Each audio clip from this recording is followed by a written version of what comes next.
So looking at the new and hopefully improved page 40, a little discussion related to angular velocity, by definition, time rate at which an object rotates or revolves about an axis, or at which the angular displacement between the two bodies changes. All right, so we have an object that's going from one position to another. Get that? So it's going from this location to this one corresponding with a particular angle. So I kind of strip that down to kind of a cleaner picture, and you can see that we'll have a consistent radius, and that consistent radius, as it sweeps through that area, that sector, creates an arc length. Oops, a little thick.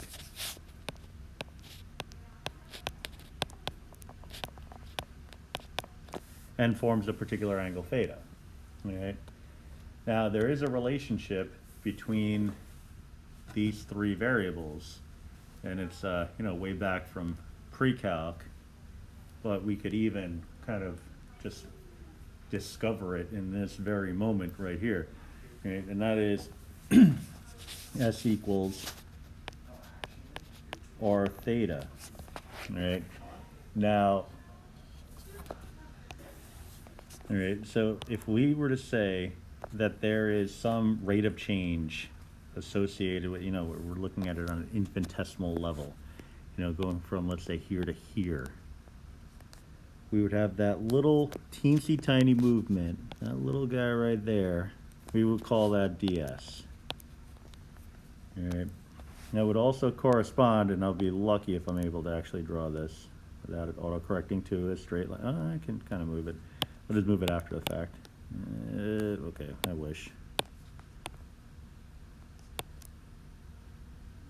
It's probably the best I'm going to get. All right. Tucked away in there, right in that little smidgy little area there, is a d theta. All right, but the one thing that's consistent is that the resulting distance between the beginning point and the end point is going to be r no matter what. Okay, so this distance is r whether you're here or if you're on the red line. Okay? So we have a constant value.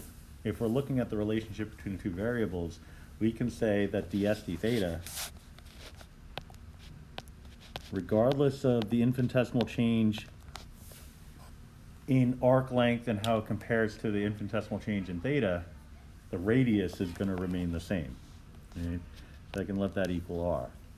And in which case I can say ds is equal to r d theta, differential equation, integrate both sides, and it's just a question of integrating it from where to where. Well, I can integrate it from 0, this is typically, if we're pointing to the right, typically that's assumed to be 0. Let me just make my symbol look a little nicer here. And on the upper bound, to some unknown value theta. All right, but I can call it like theta 1 if I want. But I could say that it's just going to theta. All right. Now I could do the same thing on the other side, from 0 to theta. When I integrate this understood 1,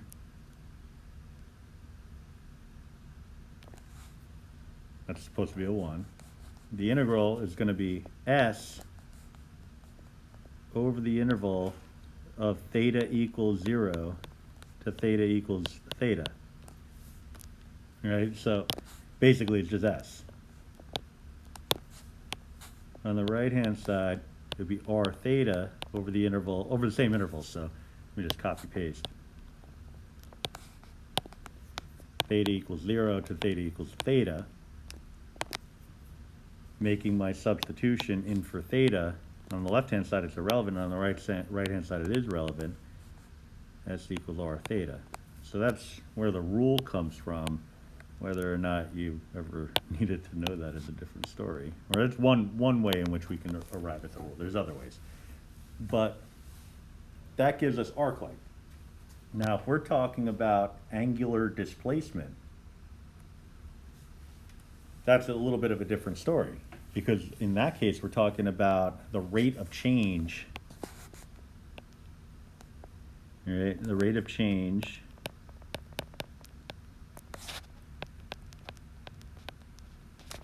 of the central angle theta. All right, so it's asking how fast theta is moving. Right? So there's a lot of different aspects of velocity when it comes to angular movement. Right? We could be talking about along the surface, created, swept out by that angular movement, or in which case it's a linear measure, or we could be talking about the angle's velocity itself. How fast is the angle moving? What's the rate of change there? All right. Then we can get into acceleration, but we'll cross that bridge in a minute. All right. But first, let's take a look at that example number 1. An object is following a circular path of radius r at constant speed v. All right. Use appropriate vector value function to derive the formula for centripetal acceleration. Right. So basically, I want to use example 1 to help me understand all that stuff that's related to centripetal acceleration. Okay, so somehow we're going to get A equals v squared over r. I'll believe it when I see it. All right, well, circular path of radius r. Well, I don't want to use r. I don't want to overuse r.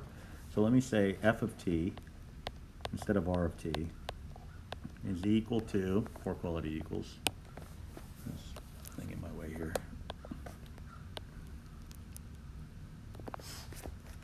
R is the radius, and when we write a vector value function representing a circle, the coefficient of the cosine and the sine represents the radius. So R cosine, well, normally it would be a t, but t represents time. I don't know that we can necessarily say that just yet. All right, but you know what? I get a thought. Instead of saying f of t, r of t, f of t, why not say f of theta? Because ultimately we're looking for something related to an angular movement. R cosine theta, R sine theta. That should seem very familiar. All right, because we actually have a relationship up here that relates the angle to the lowercase omega, a little W looking thing, that gives the rate of change of theta. All right, so we could actually write this in terms, if I know that omega is equal to theta over t, then I could say that theta is equal to omega times t. All right, so that's something. You can make a little substitution there. Now I can actually put it in terms of t, which is what we're comfortable with and used to. All right, so I could say f of t. Now it's like, why not omega? Well, omega should be a defined value, numerical value, dependent on whatever t is. Like, we'll know the angular velocity if we know what the angle is and if we know what time is. Right? So the w, lowercase w if you want, or the omega is dependent specifically on t. So we could just say the whole thing is dependent on t. So r, it's not an r cosine omega t, r sine omega t. Sounds like a vitamin. Anyway, we're working in general terms, so this is, the fact that I don't have any numbers in here is not surprising. Right? So if I'm looking for an acceleration, I'm really looking for a second derivative. All right, so I guess I should probably find the first derivative. First derivative first. So I shall put on a marker.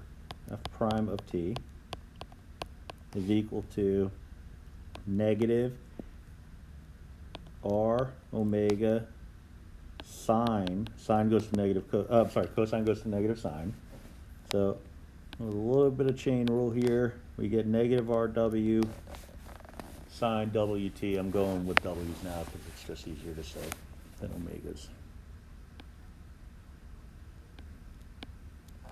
RW cosine WT. And also, I don't know, like I see an RW, I keep thinking of all you Giants fans out there, RW McQuarters, one of the heroes from 2007. So, yeah. Anyway, so that would be the first derivative. Now I want a second derivative.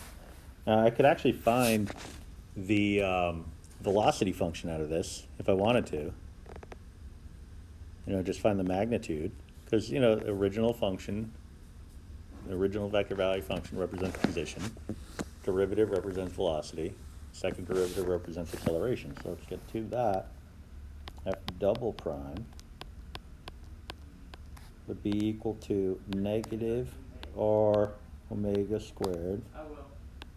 So inconsistent with what I call it. So then negative RW squared sine W squared, WT. So that's an acceleration vector, but I want the magnitude of the acceleration.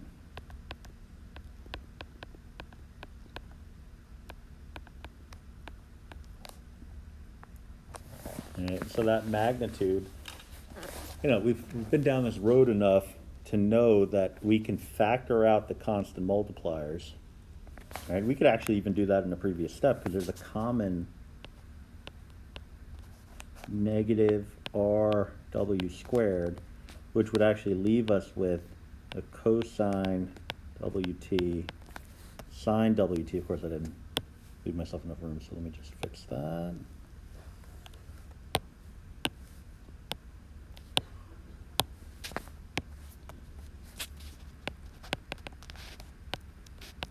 This is a sine cosine with an amplitude of 1 or a radius of 1. So this component here, along with this one, would give us a magnitude of 1. 1 multiplied by negative RW squared is going to be negative RW squared. So negative R omega squared. All right. So then it just kind of begs the question, all right, well, what do we got here? We can start the process of going back in the opposite direction, substitution-wise. Because we want to eventually come up with this.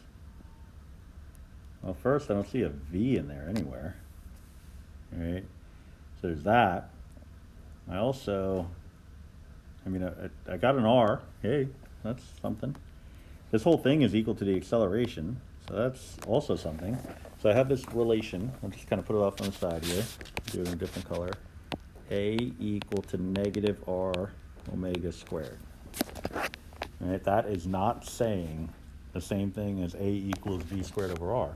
However, it's got a power of 2 in it. So we're in the right neighborhood. Oh, and by the way, sorry. The negative would actually square away. So it should be positive. Because magnitudes are absolute values. So the omega squared, if we could somehow swap that out for V's and R's, then we'll be in good shape. But then you'll kind of look at everything that we've done so far, and you don't see any evidence of a V, well, we got the R's, but we don't see a V anywhere. All right, so we're going to kind of go back here to this conversation that we had regarding S equals R theta. All right, so I'm just going to kind of bring it down here so it's kind of within the line of sight. S is equal to R theta. All right, means the same thing as theta equals S over R. All right. Now, we know that velocity is distance over time, right? So there's a couple of ways that we can handle this, but one way is going to be a little easier than the other. All right, so velocity is equal to distance over time, but I'm going to say S over T, because if I'm moving in a angular sense, the movement around a circle, that's a distance. the arc length is a distance. If we can quantify that distance and divide it by the passage of time, then we have a velocity in the classic sense. All right, so velocity is truly equal to distance over time, but it also means that it's equal to arc length over time. All right. So now we have two equations that we can relate to one another. So we have s equals r theta, which can also be thought of as theta equals s over r. We have v equals s over t, which can also be thought of as s equals vt. And you can, from among all four of these different things, you can pick and choose the ones that make the most sense to put together. All right. So from what I see here, it kind of makes the most sense, I think, to put these two together, because then I can now relate r theta with vt. All right, so now I have a relationship there. All right. All right, and so now if we go back to our omega equals theta over t work that we did, we started off up here, but then we continued it down here. It also led us to this relationship, but it could also have led us to additional relationships. There's a lot of different ways that this could have taken us. All right, so I see right here a theta, and I see right here a t. All right, so if I'm working off of that, that would actually lead me to another relationship where if I divide both sides by t, I get theta over t. And if I divide both sides by r, I get v over r.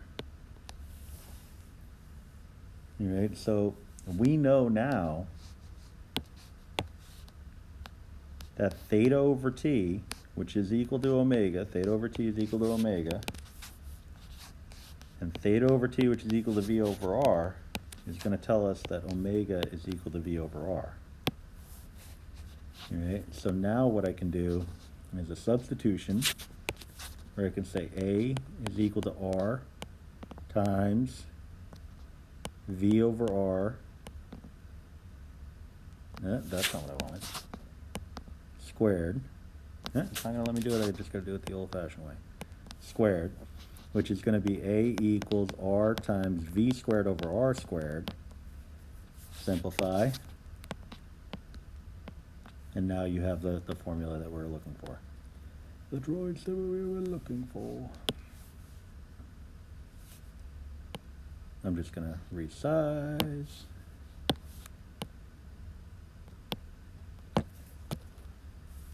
And so therefore, A equals v squared over r. And that gives us a new definition, which may not be new for some of us, for the centripetal acceleration. So looking at number 2 on page 40, the question is related to a sphere with a radius of 6,371 kilometers, rotating at a rate of that fraction, 1 over, was that 13,850 radians per second. We want to know the velocity of a point on the surface of the sphere orthogonal to its axis of rotation. All right, so let me get a sphere here.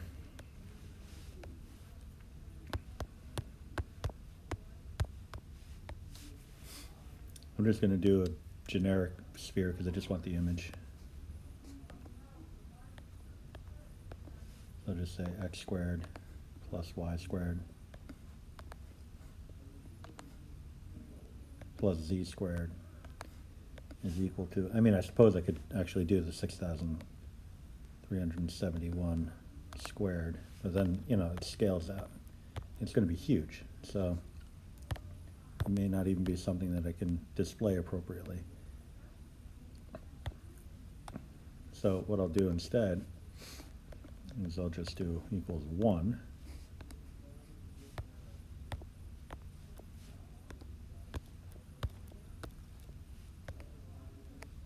Take that graph, after I randomly tap on some things enough to make it actually show up. I'm going to steal that graph and bring it in and just mark it up pretending. I mean, I suppose I could get rid of the labels too, but I don't think it's really necessary.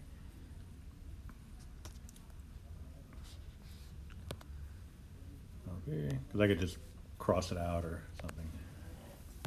Something simple, you know, something old school. Lock into place. A little smaller. There we are. So let me just use a white pen, clear out, you know the drill. Well, some of it I'm just gonna have to live with, but that's all right. If only. Whatever. Actually, the way it turned out, I probably could have just drew this. Jeez. Words. All right, well, that's supposed to be a sphere. Anyway. Looks great in GeoGebra, but not so much based on my ability to draw. So we'll assume an axis of rotation that's vertical. You can assume it to be anything you want, but we're going to assume an axis of rotation that's a vertical axis. All right. So that means that every point is revolving around that vertical axis.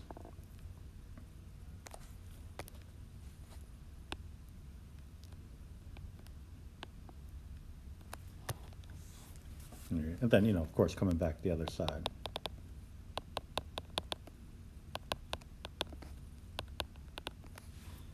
So we know that the radius is 6,371. If we're assuming that there's a point that's going to be orthogonal to the axis of rotation, of revolution, it really could be any one of these circles, a varying radius. But the one that would actually make the most sense here would be the equatorial radius. And so if I attempt to draw that, it should be glorious.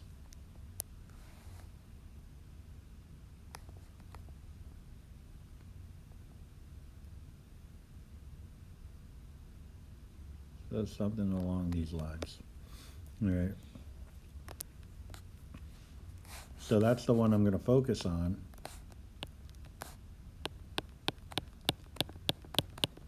Now it looks more like an ellipse here, but it's really not. And actually, for the sake of keeping things somewhat organized, I think what I'll do is just kind of clear out a lot of this extra stuff that I put in. Still got those numbers there.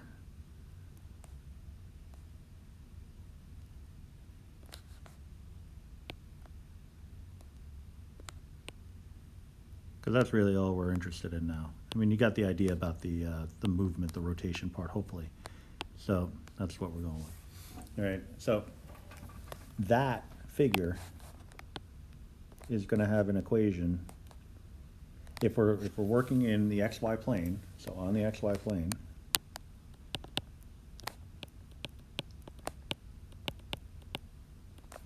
right, because it's symmetric in all directions, we're looking at a radius of 6,371, so this would be the equation x squared plus y squared is equal to 6,371 squared. However, we could also write it as a vector valued function, call it f of t, or of t, f of t, however you want it, is equal to 6,371 cosine. Now there is some movement here, so we'll kind of steal a little bit of what we did before and use that to our advantage. So now we don't want to work with simplified formulas, we want to work with just a general understanding. And that would be that there is reliant on some value theta, temporarily anyway,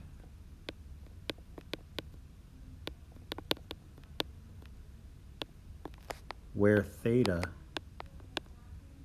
is equal to omega t. All right, so then we could say f of t, now a function, a vector value function in terms of t, 6371 cosine omega t, 6371 sine of omega t.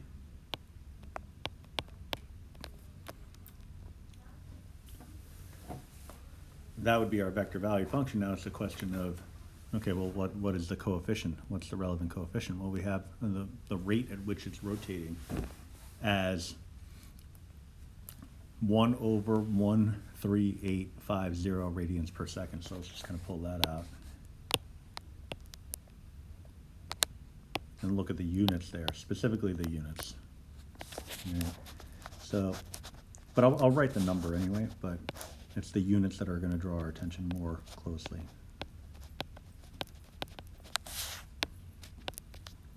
This is radians per second.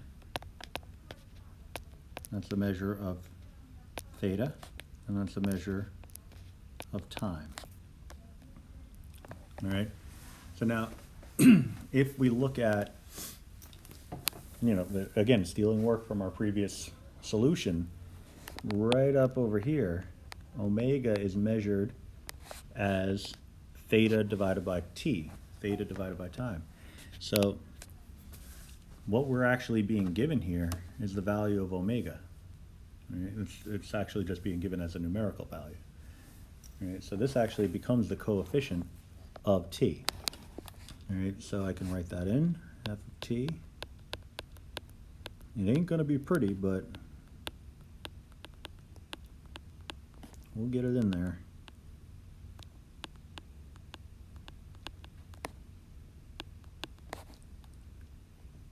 And then all this stuff again just with a sign.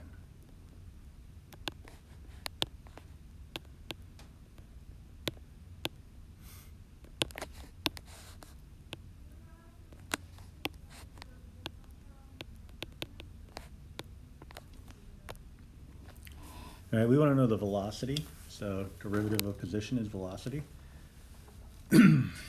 So I can kind of start cleaning things up a little bit, but when we find our derivative, f prime of t, derivative of cosine becomes negative sine, and we know that we're going to be multiplying by the coefficient of t, so this is going to become negative 6371 over 13850 sine of the 1/13850 times time, smidge it over, because all of that stuff again just involving a cosine, because cosine goes to negative sine, sine goes to cosine. Just we're not gonna have a negative here. So get rid of the negative, get rid of the sine, make it a cosine, get a comma in there, and now I have my derivative model. All right. So if I want velocity, velocity is going to be the magnitude of the derivative. If you just kind of play this out logically, based off of all the work that we've done, whenever we have the sines and cosines, we're squaring each part. All right, so we're going to have the coefficients squared, but we do have that common 6371 that can be factored out. All right, so if you were to factor that out as a squared value, you would get 6371 over 13850 squared, but then you would end up taking the square root. All right, because we're squaring and taking the square root. Then we'd also have the sine squared plus cosine squared, which would go to 1. All right, so you could actually save yourself a little bit of time and energy by making that realization that this is going to be 6371 over 13850. Now, in terms of the units, that's kind of a big question. So our position is a location that's measured in terms of kilometers. By taking the derivative with respect to time, we're now looking at the units of time that were designated in terms of seconds. we now have this number in decimal form. So let's go ahead and get that. Let me open a fresh one because I need that calculator for another class. I just opened a matrix calculator accidentally, but that's fine.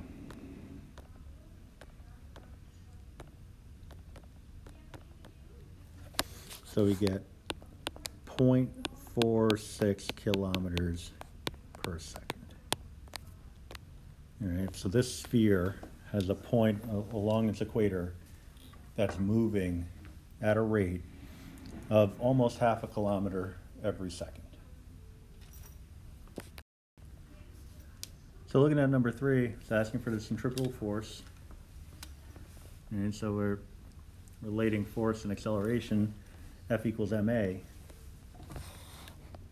If we know centripetal acceleration, then we can figure out centripetal force just by multiplying the centripetal acceleration by the mass. So F equals ma, acting on a 2 kilogram ball. Oh, that's good news. We have the mass. We just need the acceleration. Moving in a circular path with a period of rotation being 3.7 seconds. All right, so we know generally that the vector valued function, which we're going to continue to call f of t, just so we don't have any issues with radius, is going to be in the form of, in this case, radius of 3, so 3 cosine theta, comma 3 sine theta. All right, now if we assume that theta is equal to some velocity omega multiplied by time, and we know that the period is equal to 3.7 seconds, we can make our substitution 3 cosine omega t, 3 sine omega t. I don't know why I closed parens up here.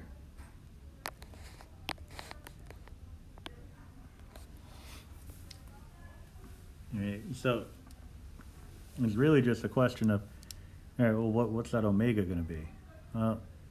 If we're thinking about, again, a period of rotation, the period of a periodic function would be the time, in this case time, to complete one revolution or one rotation, depending on what you're thinking about.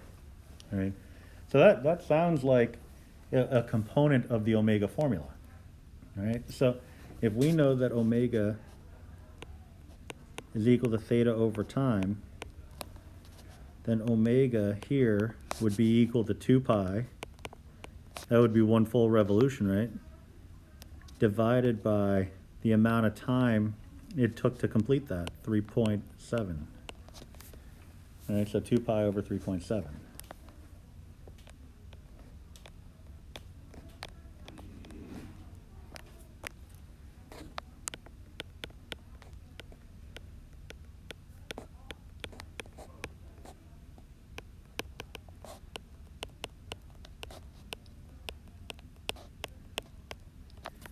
All right, so now I have a position vector. I just need to find velocity and then therefore acceleration. All right, so f prime. So derivative of cosine is negative sine, multiplied by the constant multiple. So negative 3 times 2 pi over 3.7 sine, I almost wrote cosine, of 2 pi over 3.7 t, comma, all the same stuff really, except sine becomes cosine and there won't be a negative.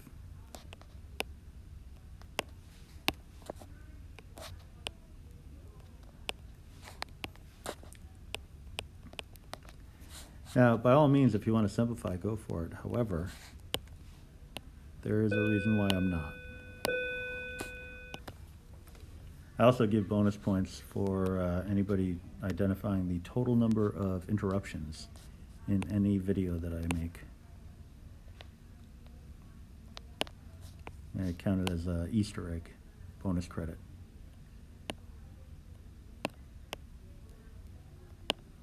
I'm just going to resize this a little bit.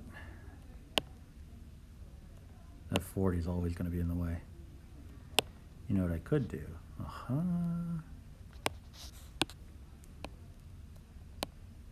Just move everything up. There we are. Okay, so now I'm going to take the derivative of my derivative. So f double prime. Just chuck it over here. Of t. So sine goes to cosine. And when we take the derivative of the inner function, we're going to get another 2 pi over 3.7. So we could actually take all of our work here. And you know what? Let me get rid of the bracket that I just drew.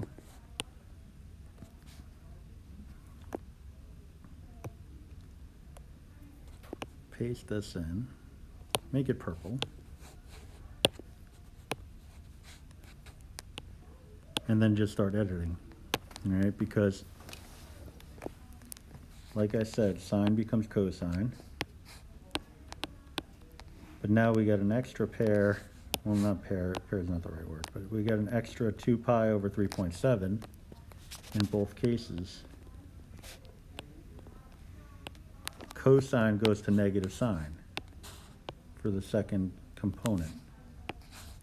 So negative sine.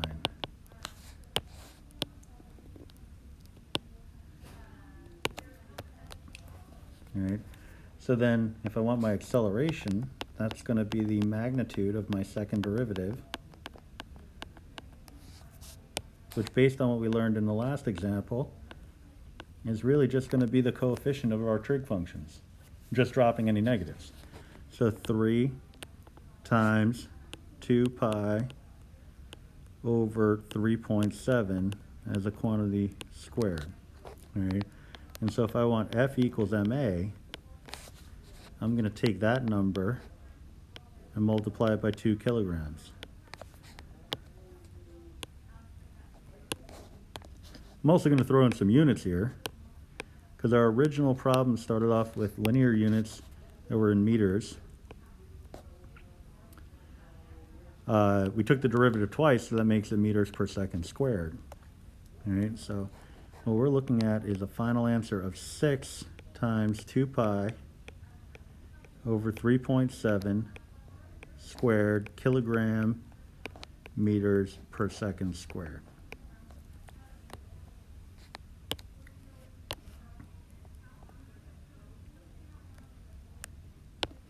All right, and those units are derived from the calculus of it, but you may know them as newtons. But yeah, either way, it's fine. It's kind of cool to see that the units kind of define themselves, as long as you do the calculus part of it right.